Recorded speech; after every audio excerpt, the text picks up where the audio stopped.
Bonjour et bienvenue dans votre revue de presse de ce samedi 29 juin 2019. Divers sujets sont au menu de la livraison du week-end des quotidiens, parmi lesquels la hausse du prix du carburant, mesure devant être effective ce samedi à partir de 18h.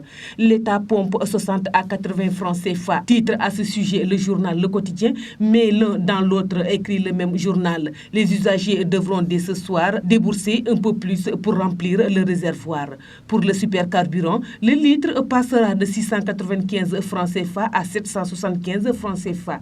Le litre, soit une augmentation de 80 francs. Le gasoil connaîtra une hausse de 60 francs CFA car il faudra débourser 655 francs CFA au lieu de 595 francs CFA. Détaille le quotidien Enquête. En revanche, ajoute ce journal, les prix des autres produits blancs, l'essence ordinaire, l'essence pirogue et le pétrole lampant ne varient pas. Ils coûtent respectivement 665 francs CFA, 497 francs CFA et 410 francs CFA le litre. Selon Enquête, le débat sur le pétrole et le gaz risque de s'accentuer davantage avec cette nouvelle hausse des prix à la pompe du supercarburant et du gasoil. Cela risque de créer une spirale inflationniste, souligne Walf Quotidien. Il signale que ces prix avaient été longtemps bloqués malgré l'insistance des bailleurs de fonds. Depuis quelques mois, l'augmentation du prix du carburant était agitée ça et là, note le quotidien LAS Vox Populi, rapportant que les transporteurs de leur côté sont sur le pied de guerre.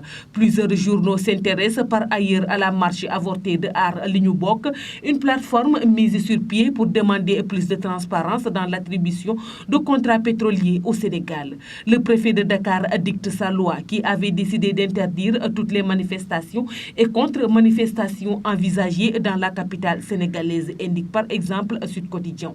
Pourtant, des membres de la plateforme Aar Li Ñu Bokk se rebellent et manifestent, si l'on en croit Vox Populi Quotidien, qui parle d'une dizaine d'arrestations dont Karim Xurum Xass et Maïmouna Bousso. Les sujets se rapportant à la tanière sont aussi très en vue, en particulier après le revers des Lions contre l'Algérie en match comptant pour la deuxième journée de l'édition 2019 de la Coupe d'Afrique des Nations, qui se déroule actuellement en Égypte. Les limites de Cissé face aux grandes équipes, pointe l'Observateur pour dire que la défaite du Sénégal face au Fennec d'Algérie interroge sur les capacités de la sélection nationale à battre les grandes équipes sous la conduite d'Aliou Cissé.